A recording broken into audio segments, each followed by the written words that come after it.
नहीं, आज जिस टॉपिक का हम अध्ययन करेंगे वो बीएससी पार्ट सेकंड का है और पेपर है thermodynamic and statistical physics. Topic है हीट इंजन या ऊष्मा इंजन। अब इसके नाम से ही क्लियर है कि it will be based on heat. तो ऊष्मा इंजन क्या युक्ति है जो कि ऊष्मा को मैकेनिकल वर्क में चेंज कर रही है, अर्थात ऊष्मा का परिवर्तन किसमें हो रहा है? यांत्रिक कार्य में। तो वह युक्ति क्या कहलाएगी? हीट इंजन या ऊष्मा इंजन। अब इसके मुख्य पार्ट क्या क्या होंगे? पहला होगा ऊष्मा स्रोत, ऊष्मा स्रोत या हीट सोर्स।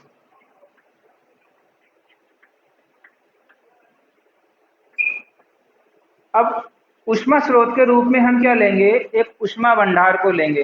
किसको लेंगे? एक ऊष्मा भंडार को लेंगे, हीट रिजर्वायर,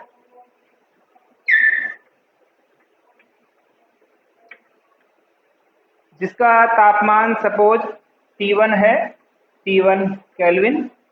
और इसकी सबसे इंपॉर्टेंट प्रॉपर्टी क्या होगी कि इसकी ऊष्माधारिता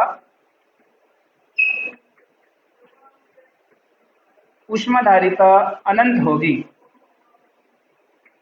अब इसका क्या फायदा है कि यदि इस ऊष्मा भंडार से या ऊष्मा स्रोत से जो कार्यकारी पदार्थ है, आगे हम पढ़ेंगे कार्यकारी पदार्थ के बारे में, यदि कोई पदार्थ ऊष्मा ग्रहण करता है तो इसके तापमान पे ज़्यादा फर्क नहीं पड़ेगा, अर्थात इसकी ऊष्माधारिता का मान अनंत है। तो जो भी ऊष्मा स्रोत आप सेलेक्ट कर रहे हैं उसमें ये सब प्रॉपर्टी होनी चाहिए। तो ये तो बात हुई ऊष्मा स्रोत की। दूसरा पार्ट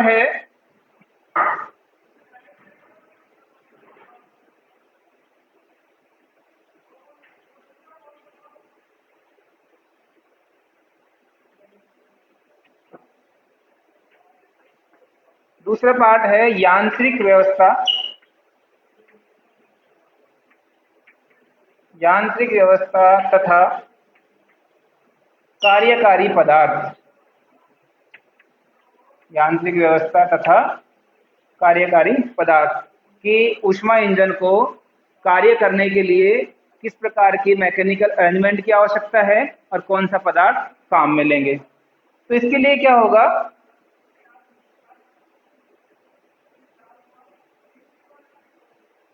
ये इस तरह से एक पिस्टन लगा हुआ सिलेंडर होगा।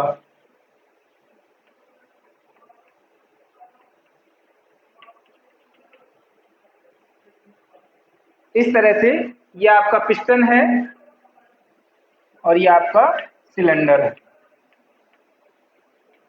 तो इसके ये दोनों तल ये कुचालक होंगे। केवल ये जो तल है, आधार तल जिसे कह सकते हैं, ये क्या होगा? ये सुचालक होगा। तो इस प्रकार से पिस्टन सहित एक सिलेंडर को लेंगे। अब बात करें कार्यकारी पदार्थ की। तो कार्यकारी पदार्थ यदि सैद्धांतिक रूप से, आइडियल रूप से माना जाए तो आदर्श गैस लेंगे, और यदि व्यवहारिक रूप से माना जाए तो उसमें एयर या वेपर काम में लेंगे। कार्यकारी पदार्थ क्या होगा आपका? वेपर या एयर होगा, यदि आप प्रैक्टिकली कोई इंजन कार्य कर रहा है या उसको मान के चल रहे हैं। अब तीसरा पार्ट है ऊष्मा सिंक। ऊष्मा स्रोत की तरह ही ऊष्मा सिंक है। अब क्या होगा कि किसी भी इंजन के द्वारा यदि कोई ऊष्मा ऊष्मा ऊष्मा ऊष्मा स्रोत से ग्रहण की जा रही है तो संपूर्ण ऊष्मा कार्य में परिवर्तित नहीं होगी। कुछ ऊष्मा कार्य में परिवर्तित हो जाएगी, बची हुई ऊर्जा क्या होगी? ऊष्मा सिंक को दे दी जाएगी। तो इसमें क्या प्रॉपर्टी होगी? इसका जो तापमान है वो T2 केल्विन होगा, लेकिन इसका मान जो ऊष्मा स्रोत था उसके तापमान से बहुत कम होगा। और इसमें भी क्या होगी? ऊष्मा धारिता का मान अनंत होगा। क्या होगा? ऊष्माधारिता का मान अनंत होगा, ताकि इसको भी कितनी ही ऊष्मा दे दी जाए लेकिन इसका ताप जो है वो चेंज नहीं होगा। तो इस तरह से ऊष्मा स्रोत, कार्यकारी पदार्थ और ऊष्मा सिंक की हमने बात कर ली। तो अगर इसको डायग्राम से दिखाना चाहें,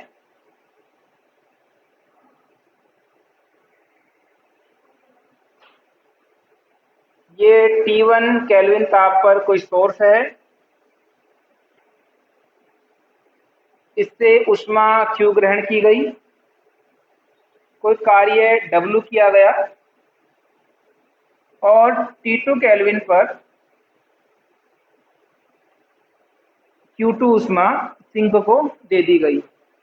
T1 ताप पर स्रोत है, Q1 ऊष्मा इससे ली गई, W कार्य किया गया, यहाँ पे कार्यकारी पदार्थ है, और T2 ताप पर जो आपका सिंक है उसको Q2 ऊष्मा दे दी गई। तो इस तरह से ये ऊष्मा इंजन का एक बेसिक कंसेप्ट है कि ये इसके कंस्ट्रक्शन में होने चाहिए।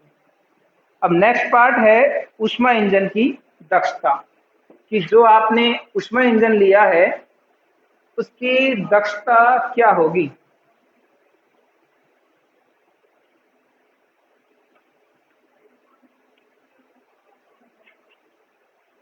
तो ऊष्मा इंजन की दक्षता को एफिशिएंसी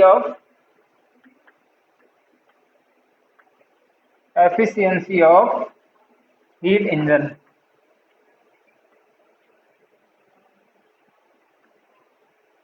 अब ऊष्मा इंजन की दक्षता को हम नीटा इक्वल टू W/Q1 से डिनोट करेंगे। Q1 क्या है? ऊष्मा स्रोत से ग्रहण की गई ऊष्मा, और W क्या है? किया गया कार्य है। अब चूंकि ऊष्मा गतिकी के प्रथम नियम से क्या होगा? Delta Q equal to du plus dw, ये आप सबने पढ़ रखा है। तो क्या होगा? चक्रीय प्रक्रम में जैसे आपने कोई कार्य पदार्थ लिया तो वो एक अवस्था से स्टार्ट करके साइक्लिक जो प्रोसेस है या चक्रीय प्रक्रम के द्वारा वापस ही अपनी प्रारंभिक अवस्था में आ जाएगा। तो उस अवस्था में उसकी आंतरिक जो ऊर्जा है उसमें परिवर्तन क्या होगा? शून्य होगा। तो जो ऊष्मा है वो परिवर्तन है वो किए गए कार्य के बराबर होगी।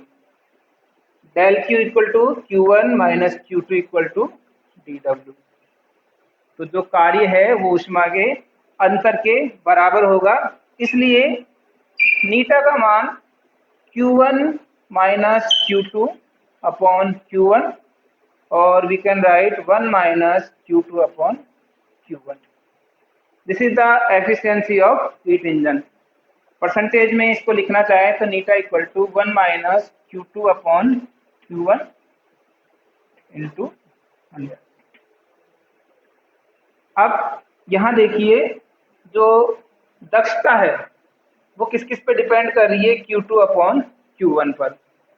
अब दक्षता का मान 1 हो, इसके लिए क्या आवश्यक है कि या तो Q2 का मान 0 हो। अब Q2 का मान व्यवहारिक रूप में 0 होना संभव नहीं है, केवल एक आइडियल फॉर्म में आप मान सकते हैं कि इट विल बी 0। और दूसरा, यदि Q2 और Q1 के मान बराबर हैं तो नीटा का मान 0 हो जाएगा, अर्थात इस अवस्था में इंजन के द्वारा कोई कार्य नहीं किया जाएगा। तो इस तरह से आज हमने ऊष्मा इंजन और उसकी स्ट्रक्चर और उसकी दक्षता के बारे में अध्ययन किया।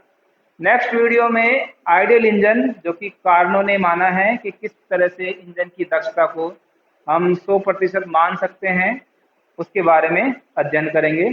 धन्यवाद।